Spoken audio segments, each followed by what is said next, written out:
क्या दोस्तों आपको पता है हाल ही में गुइलेर्मो लासो किस देश के राष्ट्रपति चुने गए हैं? हाल ही में ICC player of the month का अवार्ड किसने जीता है? दुनिया के सबसे बड़े दीपक का लोकार्पण कहां किया गया? ऐसे ही 15 बड़ी खबरों को कवर करते हुए हमने आज का बोले तो 15 अप्रैल 2021 का करंट अफेयर का वीडियो तैयार किया है। क्वालिटी की दृष्टि से बेस्ट यह वीडियो आप लास्ट तक देखें। लास्ट में मैं आपसे एक क्वेश्चन पूछूंगा जिसका आंसर आपको नीचे कमेंट बॉक्स में देना है। और अभी तक आपने हमारी जीके 2020 चैनल को सब्सक्राइब नहीं किया है तो सब्सक्राइब कीजिए, पास में जो बेल आइकन है उसे भी प्रेस कर दीजिए क्योंकि आने वाले हर एक वीडियो की अपडेट आपको सबसे पहले मिले। चलिए बिना वक्त गवाए हम स्टार्ट करते हैं पहले क्वेश्चन से।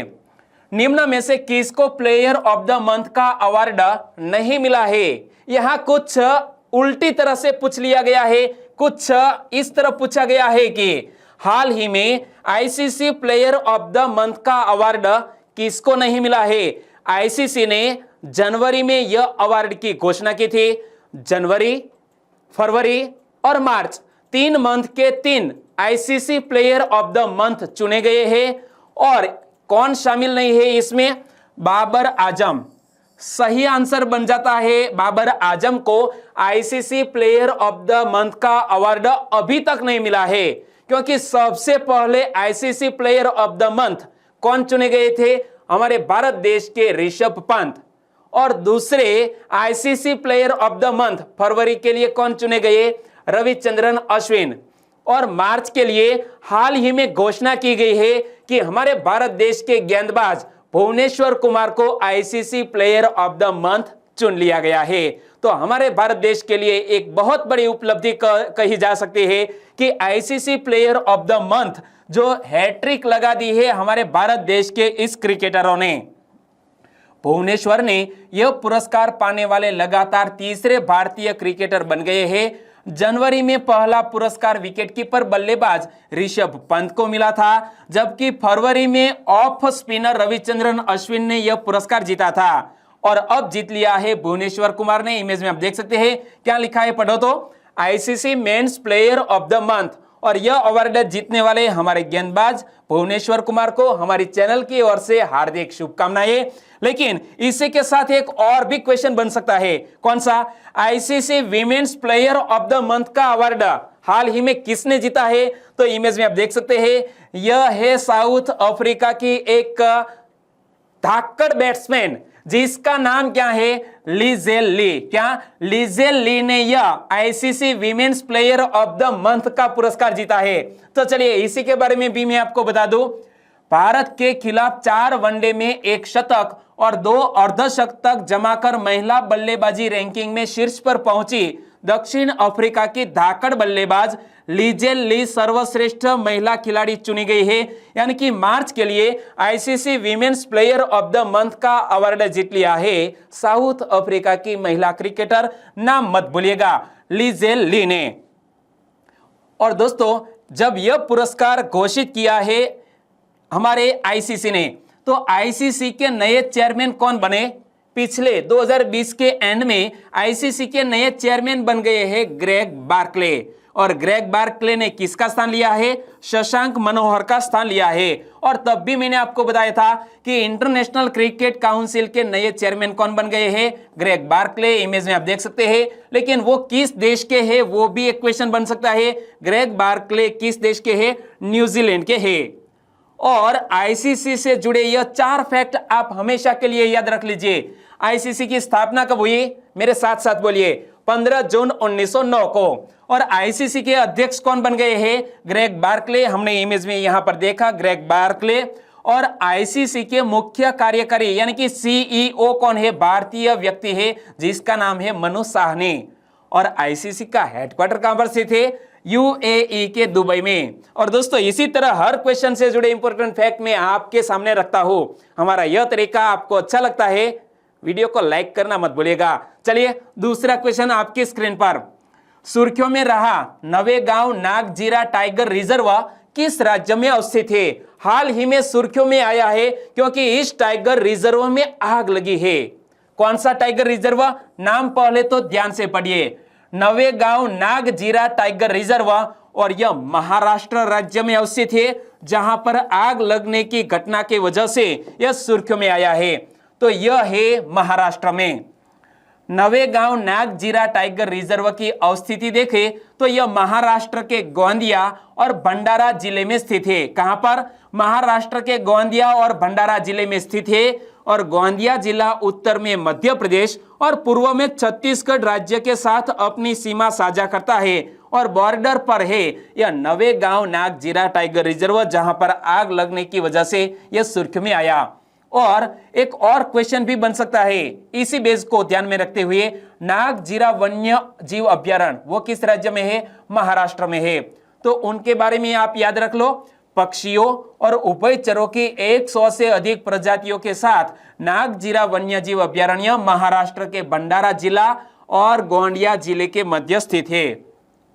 और महाराष्ट्र में स्थित अन्य संरक्षित क्षेत्रों की भी आज हम साथ साथ बात कर ले। तो महाराष्ट्र में सह्याद्री टाइगर रिजर्व भी है, महाराष्ट्र में ही मेलघाट टाइगर रिजर्व भी है, और ग्रेट इंडियन बस्टर्ड अभ्यारण्य भी महाराष्ट्र में, कर्नाला पक्षी अभ्यारण्य भी महाराष्ट्र में। यहां कोई भी अभ्यारण्य से क्वेश्चन पूछ लिया जाए तो आपका आंसर होना चाहिए महाराष्ट्र। जैसा कि कर्नाला पक्षी अभ्यारण्य किस राज्य में अवस्थित है, तो हमारा आंसर क्या होना चाहिए? महाराष्ट्र। और संजय गांधी राष्ट्रीय उद्यान वो भी महाराष्ट्र में है। तो पेंच राष्ट्रीय उद्यान, आप सोचते होंगे कि पेंच राष्ट्रीय उद्यान तो मध्य प्रदेश में है, बिल्कुल सही बात है, लेकिन यह पेंच टाइगर रिजर्व है वो आधा महाराष्ट्र में है, आधा मध्य प्रदेश में है। तो पेंच राष्ट्रीय उद्यान सिवनी जिले में पेंच नेशनल पार्क का सतपुड़ा रेंज के दक्षिणी क्षेत्रों में अवस्थित है, जो कि मध्य प्रदेश के सबसे दक्षिणी हिस्से में है यह पेंच राष्ट्रीय उद्यान। और कोयना वन्यजीव अभ्यारण्य की भी बात करें, क्योंकि वो भी महाराष्ट्र में है।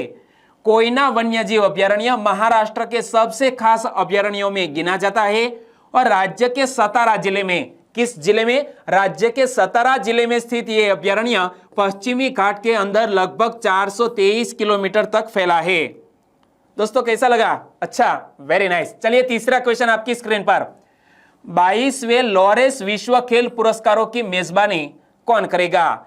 22वें यह लॉरेंस विश्व खेल पुरस्कारों की घोषणा की गई है और यह पुरस्कार प्रदान किए जाने वाले हैं अगले मंथ यानी कि मई 2021 में, और मेजबानी करने जा रहा है सिवेली नामक शहर।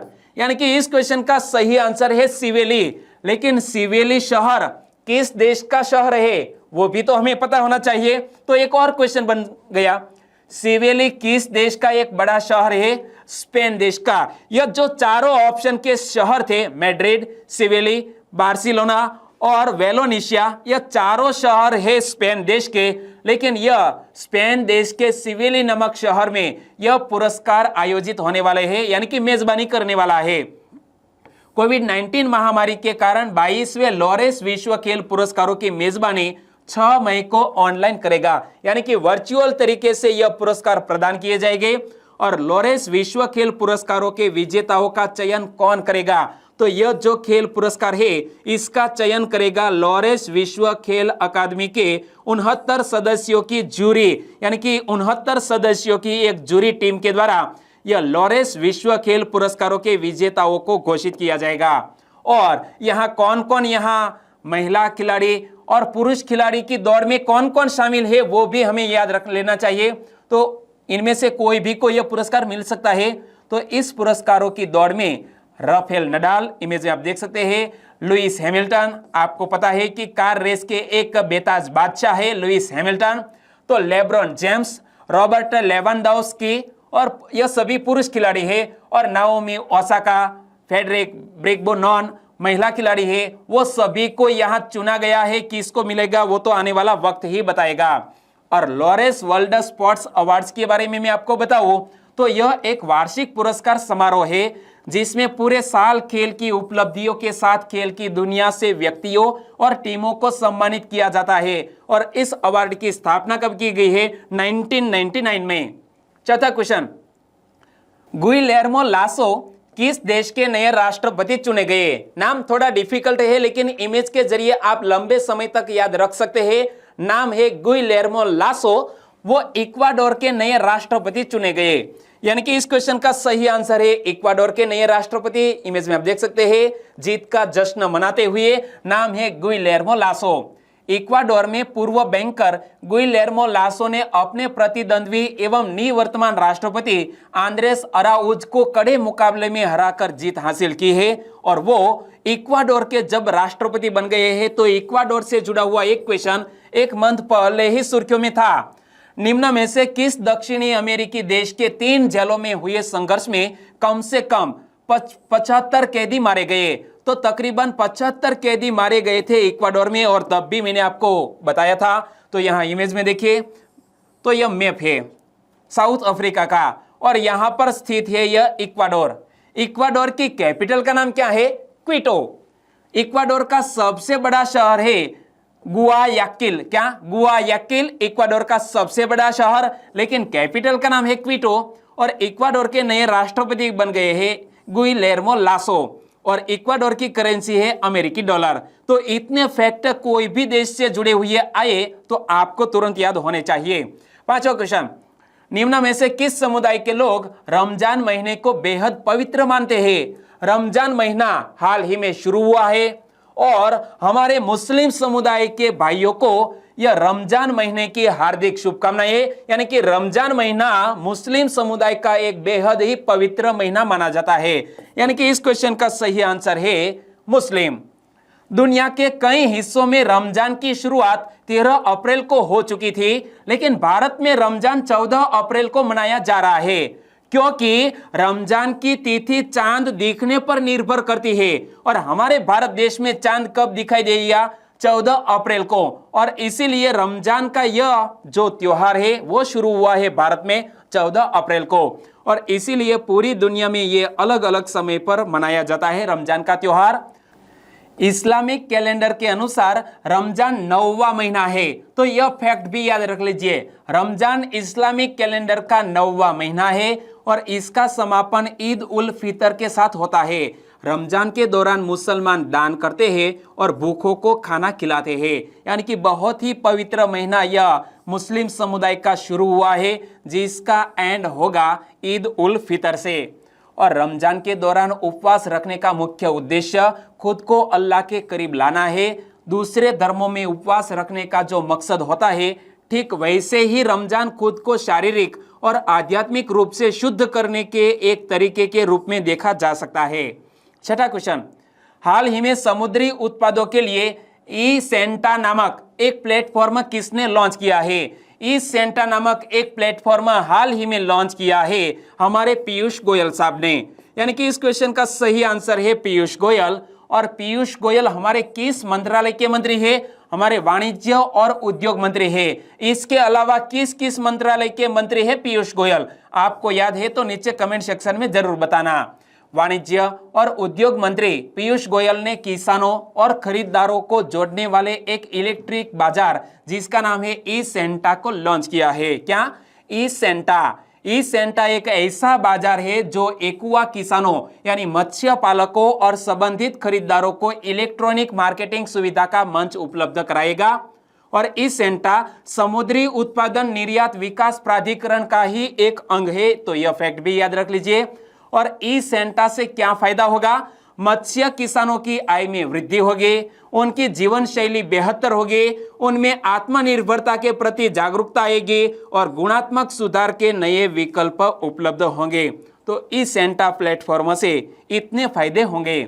7वां क्वेश्चन, डॉक्टर अंबेडकर जीवन दर्शन, डॉक्टर अंबेडकर व्यक्ति दर्शन, डॉक्टर अंबेडकर राष्ट्र दर्शन और डॉक्टर अंबेडकर आयाम दर्शन, यह चारों पुस्तकों के लेखक कौन है? हाल ही में हमारे देश के प्रधानमंत्री श्री नरेंद्र भाई मोदी ने यह चारों बुक का विमोचन किया है और इस चारों किताब के लेखक का नाम है किशोर मकवाना। यानी कि इस क्वेश्चन का सही आंसर है ऑप्शन बी, किशोर मकवाना। और इमेज में आप देख सकते हैं चारों किताब के फ्रंट पेज को, और जिसका संपादन किया है किशोर मकवाना ने। और इस किताबों के नाम फिर से एक बार पढ़ लीजिए, डॉक्टर अंबेडकर राष्ट्र दर्शन, डॉक्टर अंबेडकर जीवन दर्शन, डॉक्टर अंबेडकर व्यक्ति दर्शन और डॉक्टर अंबेडकर आयाम दर्शन। चारों का संपादन किया है किशोर मकवाना ने। और वीडियो कॉन्फ्रेंसिंग के जरिए हमारे प्रधानमंत्री ने यह चारों बुकों को लॉन्च किया। प्रधानमंत्री श्री नरेंद्र मोदी ने भारतीय विश्वविद्यालय संघ के 95वें वार्षिक सम्मेलन और कुलपतियों के राष्ट्रीय सेमिनार को संबोधित किया और इस अवसर पर श्री प्रधानमंत्री मोदी जी ने बाबा साहेब भीमराव अंबेडकर के जीवन पर किशोर मकवाना की लिखी 4 पुस्तकों का विमोचन भी किया है। और पुस्तकों के नाम भी याद रख लो फिर से एक बार, डॉक्टर अंबेडकर जीवन दर्शन, डॉक्टर अंबेडकर व्यक्ति दर्शन, डॉक्टर अंबेडकर राष्ट्र दर्शन और डॉक्टर अंबेडकर आयाम दर्शन। और इस कार्यक्रम का आयोजन कहां पर किया गया? अहमदाबाद के doctor BR Ambedkar open university द्वारा इसका आयोजन किया जा रहा है। तो यह फैक्ट भी याद रख लीजिए कि आप यदि ऑफलाइन तरीके से यानी कि एक्सटर्नल कोई अभ्यास करना चाहते हैं तो इसी तरह के ओपन यूनिवर्सिटी में भी एडमिशन ले सकते हैं। 8वां क्वेश्चन, आर्य समाज की स्थापना किसने की थी? बहुत सा सिंपल सा क्वेश्चन है और हिस्ट्री से जुड़ा हुआ क्वेश्चन है। आर्य समाज की स्थापना किसने की थी? और आपको भी पता है कि खास तौर पर क्लास 1-2 की जो एग्जामिनेशन है उनमें आर्य समाज, ब्रह्मो समाज ऐसे क्वेश्चन पूछ लिए जाते हैं इसको बेस बनाते हुए। तो आर्य समाज की स्थापना किसने की थी? स्वामी दयानंद सरस्वती ने आर्य समाज की स्थापना की थी। लेकिन यह क्वेश्चन फिलहाल सुर्खियों में क्यों आया इसकी वजह भी मैं आपको बता दूं। तो आर्य समाज एक हिंदू सुधार आंदोलन है जिसकी स्थापना स्वामी दयानंद सरस्वती ने 10 अप्रैल 1875 में बंबई में मथुरा के स्वामी विरजानंद की प्रेरणा से की थी। तो हाल ही में 10 अप्रैल यानी कि आर्य समाज का स्थापना दिवस मनाया गया। कब? 10 अप्रैल को हमारे स्वामी दयानंद सरस्वती ने आर्य समाज की स्थापना 10 अप्रैल 1875 को कहां पर की थी? बंबई में की थी। तो इसीलिए यह क्वेश्चन सुर्खियों में आया। स्वामी दयानंद सरस्वती द्वारा रचित सत्यार्थ प्रकाश नामक ग्रंथ आर्य समाज का मूल ग्रंथ है। इमेज में आप देख सकते हैं महर्षि दयानंद सरस्वती द्वारा लिखित यह सत्यार्थ प्रकाश नामक ग्रंथ आर्य समाज का मूल ग्रंथ है। और आर्य समाज का आदर्श वाक्य क्या है? कृण्वन्तो विश्वमार्यम, जिसका अर्थ होता है विश्व को आर्य बनाते चलो। और स्वामी दयानंद ने हिंदी भाषा में सत्यार्थ प्रकाश पुस्तक अनेक वेद भाष्यों की रचना की थी। और नमस्ते शब्द आपको भी पता है कि कोविड-19 के चलते हम एक दूसरे से हाथ नहीं मिलाते बल्कि नमस्ते बोलते हैं। तो यह नमस्ते शब्द का प्रचलन आर्य समाज ने ही शुरू किया था। तो यह बात भी याद रख लीजिए, नमस्ते शब्द का प्रचलन आर्य समाज ने ही शुरू किया था। और सन 1886 में लाहौर में स्वामी दयानंद के अनुयायी लाला हंसराज ने दयानंद एंग्लो वैदिक कॉलेज की स्थापना की थी। तो इतिहास से जुड़ा हुआ यह क्वेश्चन कि दयानंद एंग्लो वैदिक कॉलेज की स्थापना किसने की थी? लाला हंसराज ने। कहां की थी? लाहौर में की थी। कब की थी? सन 1886 में। और सन 1901 में स्वामी श्रद्धानंद ने कांगड़ी में गुरुकुल विद्यालय की स्थापना की थी। तो यहां से भी एक क्वेश्चन बन सकता है, कांगड़ी में गुरुकुल विद्यालय की स्थापना किसने की थी? स्वामी श्रद्धानंद ने। 9वां क्वेश्चन, हाल ही में विश्व के सबसे बड़े दीपक का लोकार्पण कहां हुआ? इमेज में आप देख सकते हैं विश्व के सबसे बड़े दीपक का लोकार्पण हुआ है जहां पर कुंभ मेला जारी है वहां पर। यानी कि हमारा आंसर बन जाता है ऑप्शन डी, हरिद्वार में हाल ही में विश्व के सबसे बड़े दीपक का लोकार्पण हुआ। यानी कि इस क्वेश्चन का सही आंसर है हरिद्वार। विश्व के सबसे बड़े दीपक का हरिद्वार के कुंभ में लोकार्पण हुआ।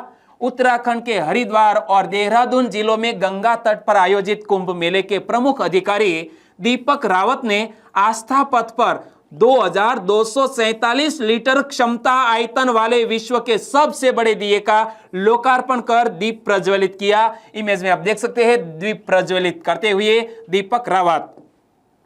और यह दीपक किसने भेंट किया है? तो याद रखो MI इंडिया की ओर से 19 अक्टूबर 2020 को कोलकाता में स्थापित किया गया था, जिसे महाकुंभ के लिए MI इंडिया ने डोनेट किया है, जिसे आस्था पथ पर स्थापित किया गया है। और यह कुंभ में अनवरत प्रज्वलित रहेगा। यह कुंभ में अनवरत यह जो दीपक है वो प्रज्वलित रहेगा। 10वां क्वेश्चन, हाल ही में 1 करोड़ टीके लगाने वाला देश का पहला राज्य कौन बन गया? कोविड-19 के 1 करोड़ टीके लगाने वाला देश का पहला राज्य बन गया है महाराष्ट्र। यानी कि इस क्वेश्चन का सही आंसर है महाराष्ट्र, कोविड-19 के 1 करोड़ टीके लगाने वाला पहला राज्य। इसके अलावा गुजरात और राजस्थान के भी 1 करोड़ जनता ने टीके लगवा दिए हैं। तो कोरोना वायरस के खिलाफ टीकाकरण अभियान में महाराष्ट्र ने 1 करोड़ टीके लगाए हैं और 1 करोड़ टीके लगाने वाला महाराष्ट्र देश का पहला राज्य बन गया है। और महाराष्ट्र को वैक्सीन की 1.10 करोड़ डोज दी गई थी और महाराष्ट्र के अलावा सिर्फ 2 राज्यों गुजरात और राजस्थान को ही 1 करोड़ से ज्यादा टीके दिए गए हैं। तो यहाँ पर इमेज में आप देख सकते हैं, यहाँ पर है यह गुजरात, यह है महाराष्ट्र और यह है राजस्थान। तीनों ने 1 करोड़ का आंकड़ा पार कर लिया है। और जब बात आती है दोस्तों महाराष्ट्र की, तो महाराष्ट्र की बात आए तो आपको तुरंत दिमाग में क्लिक कर जाना चाहिए कि महाराष्ट्र के चीफ मिनिस्टर कौन है, उद्धव ठाकरे। महाराष्ट्र के गवर्नर कौन है, तो भगत सिंह कोश्यारी। महाराष्ट्र के कैपिटल का नाम क्या है, तो बॉम्बे। तो इसी तरह आपके दिमाग में तुरंत याद आना चाहिए। चलिए आगे बात करते हैं 11वें क्वेश्चन की। हाल ही में बलवीर सिंह का निधन हो गया, वे किस खेल से जुड़े थे? इमेज में आप देख सकते हैं बलवीर सिंह हॉकी के एक जाने माने प्लेयर थे जिसका हाल ही में निधन हो गया है। यानी कि इस क्वेश्चन का सही आंसर है हॉकी के एक जाने माने प्लेयर बलवीर सिंह, जिसका 88 वर्ष की आयु में निधन हो गया है। एशियाई खेल यानी कि एशियन गेम्स 1958 के सिल्वर मेडल विजेता भारतीय हॉकी टीम के सदस्य बलवीर सिंह जूनियर का यहां 88 वर्ष की उम्र में निधन हो गया है। और 2 जून 1932 को जालंधर के संसारपुर में जन्मे बलवीर सिंह जूनियर 6 वर्ष की उम्र से हॉकी खेलना सीखे और उनका 1951 में पहली बार भारतीय टीम में चयन हुआ था, जिसका हाल ही में निधन हो गया है। 12वां क्वेश्चन, निम्न में से किस देश ने क्षतिग्रस्त फुकुशिमा परमाणु संयंत्र से 10 लाख टन से अधिक विषाक्त जल समुद्र में छोड़ा? दोस्तों, हाल ही में एक फुकुशिमा परमाणु संयंत्र क्षतिग्रस्त हो गया है और इसी के चलते जापान देश ने 10 लाख टन से अधिक विषाक्त जल समुद्र में छोड़ा है। यानी कि इस क्वेश्चन का सही आंसर है जापान ने कहा है कि विषाक्त पानी को छोड़ना अनिवार्य हो गया है क्योंकि 2011 के भूकंप और सुनामी के कारण क्षतिग्रस्त हुए परमाणु संयंत्र को हटाने के लिए ऐसा करना आवश्यक है और इसी की प्रक्रिया हाल ही में जापान देश ने शुरू कर दी है और यह विषाक्त जल समुद्र में छोड़ दिया जाएगा। जापान क्षतिग्रस्त फुकुशिमा परमाणु संयंत्र से 10 लाख टन से अधिक विषाक्त जल समुद्र में छोड़ेगा और इस काम में 2 वर्ष लगेंगे। और जब बात करते हैं जापान देश की, तो जापान देश के प्राइम मिनिस्टर है योशिहिदे सुगा, जापान देश की करेंसी है येन और जापान देश की कैपिटल का नाम है टोक्यो। और टोक्यो में यह 2020 के जो ओलंपिक आयोजित होने वाले हैं, जो शुरू होने वाले हैं जुलाई अगस्त में। 13वां क्वेश्चन, देश के विभिन्न राज्यों और हिंदू नव वर्ष के संदर्भ में कौन सा युग्म सही नहीं है? हमें यहाँ पूछा गया है कि हाल ही में चैत्र शुक्ल प्रतिपदा को हिंदू नव वर्ष शुरू हुआ और विभिन्न राज्यों में विभिन्न नाम से यह नव वर्ष मनाया जाता है। तो असम में बोहाग बिहू, बिल्कुल सही। पश्चिम बंगाल में पोइला बोशाख, बिल्कुल सही। हिंदू नववर्ष तमिलनाडु में विशु, यहाँ कुछ गलत है क्योंकि कल हमने पढ़ा था कि केरल में, कहां पर, केरल में यह हिंदू नववर्ष विशु के नाम से मनाया जाता है। आंसर मिल गया। कौन सा युग्म सही नहीं है? ऑप्शन सी वाला। लेकिन पंजाब में वैसाखी के रूप में यह नववर्ष मनाया जाता है। तो कल हमने देखा था, आज कुछ नया सीख ले। देश के विभिन्न क्षेत्रों में आज पारंपरिक नववर्ष उगाड़ी, गुड़ी पड़वा, चैत्र शुक्ल, चेटीचंद, विशु, पुठांडु और बोहाग बिहू के रूप में मनाया जा रहा है। तो चंद्र पंचांग के अनुसार चैत्र मास के शुक्ल पक्ष की प्रतिपदा से हिंदू नववर्ष का आरंभ होता है और आंध्र प्रदेश और तेलंगाना के लोग इसे उगाड़ी, कर्नाटक में युगाडी कहते हैं, महाराष्ट्र में यह गुड़ी पड़वा, कल हमने बताया था, तमिलनाडु में पुठांडु, केरल में विशु और पंजाब में वैसाखी, ओडिशा में पाना संस्कृति के रूप में मनाया जाता है और पश्चिम बंगाल में इसे पोइला बोशाख और असम में बोहाग बिहू कहा जाता है। ओके, 14वां क्वेश्चन, संपूर्ण अरब जगत की पहली महिला अंतरिक्ष यात्री कौन बनी? संपूर्ण अरब जगत की पहली महिला अंतरिक्ष यात्री बन गई है नोरा अल मातरोशी।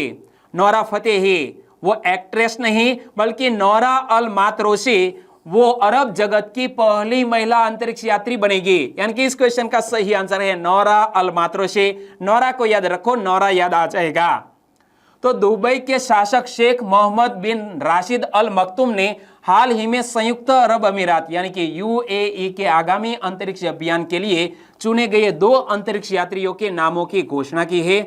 इनमें से एक नौरा अल मातरोशी, इमेज में आप देख सकते हैं, नौरा अल मातरोशी है जो कि संयुक्त अरब अमीरात और संपूर्ण अरब जगत की पहली महिला अंतरिक्ष यात्री है। और वर्ष 1993 में जन्मी 27 वर्षीय नौरा अल मातरोशी एक मैकेनिकल इंजीनियर है और वर्तमान में अबू धाबी की नेशनल पेट्रोलियम कंस्ट्रक्शन कंपनी में कार्यरत है। और Noura American society of mechanical engineers की भी सदस्य है।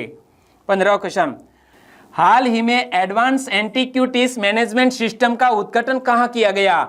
हाल ही में एडवांस एंटीक्यूटीज मैनेजमेंट सिस्टम का उद्घाटन किया गया है गोवा राज्य में। यानी कि इस क्वेश्चन का सही आंसर है गोवा। गोवा सरकार के अभिलेखागार और पुरातत्व निदेशालय ने हाल ही में एडवांस एंटीक्यूटीज मैनेजमेंट सिस्टम का उद्घाटन किया था, जो कि एंटीक वस्तुओं के भंडारण और प्रबंधन के लिए देश में अपनी तरह की यह पहली प्रणाली है जो हाल ही में स्टार्ट की गई है गोवा राज्य में। लगभग 3 मीटर लंबा एडवांस एंटीक्यूटीज मैनेजमेंट सिस्टम एक बंद कंटेनर जैसा दिखता है, जिसमें 350 किलोग्राम की क्षमता वाले 8 ट्रे शामिल है। और वर्तमान में इस प्रणाली में कुल 83 एंटीक वस्तुओं को सूचीबद्ध किया गया है, जिसका उद्देश्य सॉफ्टवेयर से जुड़ी एंटीक वस्तुओं के बारे में त्वरित जानकारी प्रदान कर उनका बेहतर संरक्षण सुनिश्चित करना है। और सिस्टम के तहत सूचीबद्ध की गई कुल 83 एंटीक वस्तुओं में 10वीं शताब्दी का एक शिवलिंग सबसे पुरातन वस्तु है। इमेज में आप देख सकते हैं। और अब बात करते हैं लास्ट वीडियो के क्वेश्चन की। ओहो दोस्तों, यहाँ जब गोवा की बात आती है तो गोवा से जुड़ा हुआ एक यूनिक वीडियो हमारी चैनल पर अवेलेबल है। आपको सोचकर ताज्जुब होगा कि गोवा एक छोटा सा स्टेट लेकिन उनसे जुड़े हुए 57 जितने फैक्ट इस वीडियो में शामिल है। तो आप अपनी जरूरत के लिहाज से यह वीडियो देख सकते हैं। हमने कल क्वेश्चन पूछा था, हाल ही में चक्रवात सिरोजा के कारण कहां भारी तबाही हुई है? चक्रवात सिरोजा के कारण ऑस्ट्रेलिया देश में भारी तबाही हुई। यानी कि इस क्वेश्चन का सही आंसर था ऑस्ट्रेलिया। लगभग सभी दोस्तों ने इसका सही आंसर दिया है। ऑफलाइन तरीके से भी हमने रिप्ले कर दिया है, लेकिन कुछ फ्रेंड के नाम लेना चाहूंगा। तो वो है पूजाबा जाला जाडेजा। उन्होंने लिखा है कि सर मैं डेली करंट अफेयर का वीडियो देखती हूँ, लेकिन मेरा नाम आप क्यों नहीं लेते? ऐसा नहीं, हम रैंडमली तरीके से सभी सब्सक्राइबर फ्रेंड का यहाँ नाम लेते हैं, लेकिन आपका नाम भी आएगा। ओके, तो कलावती राठवा, प्रकाश कसोड़े, चावड़ा जय, उमा सैनी, हैरी आसोड़िया, जयेश भरवाड़, राघवेंद्र मौर्य, इन सभी दोस्तों ने इस क्वेश्चन का सही आंसर दिया। आकाश अनुपम बिल्कुल सही आंसर।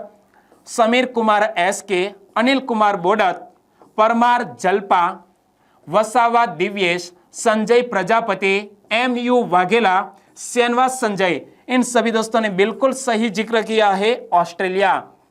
तो Chavda Pradeep, learning retail marketing नामक एक फ्रेंड है, बिल्कुल सही आंसर दिया। पर्वत बारिया, हेतलबेन गमार, रजनीकांत दूसा, अर्पिता सोलंकी, मायाबेन खिमणिया, मनीषा यादव, सभी दोस्तों को बहुत बहुत धन्यवाद। और आज के वीडियो का क्वेश्चन ए रहा स्क्रीन पर, स्वतंत्र लेबर पार्टी की स्थापना किसने की थी? 4 ऑप्शन आपकी स्क्रीन पर। सिंपल सा क्वेश्चन है, आंसर मालूम है तो आंसर देना है आपको नीचे कमेंट बॉक्स में। स्वतंत्र लेबर पार्टी की स्थापना किसने की थी? हाल ही में इस महानुभाव का जन्मदिवस भी हमने मनाया, पूरे भारत देश में जोर शोर से मनाया। तो चलिए आंसर लिख दीजिए। एक बार आप लिख देंगे फिर आप उसे कभी नहीं भूलेंगे। और वीडियो वाकई में आपको अच्छा लगा है, हेल्पफुल लगा है, तो आपके दोस्तों को फेसबुक, व्हाट्सएप या टेलीग्राम के जरिए इस वीडियो के लिंक शेयर करना मत भूलिएगा। और आपको मैं बता दूं, हमारी यूपीएससी की क्लास वाली वीडियो, यूपीएससी एग्जामिनेशन की क्लास वाली वीडियो हमने एक सीरीज शुरू की है हमारी GK 2020 चैनल पर। दोपहर 12 बजे आपको वीडियो मिलेगा और इतना क्वालिटी वाला वीडियो कि आप सोचते रह जाएंगे कि वाकई में क्या काम है। तो उस वीडियो को भी आप देखना मत भूलिएगा। कल मिलते हैं, तब तक के लिए टेक केयर एंड जय हिंद।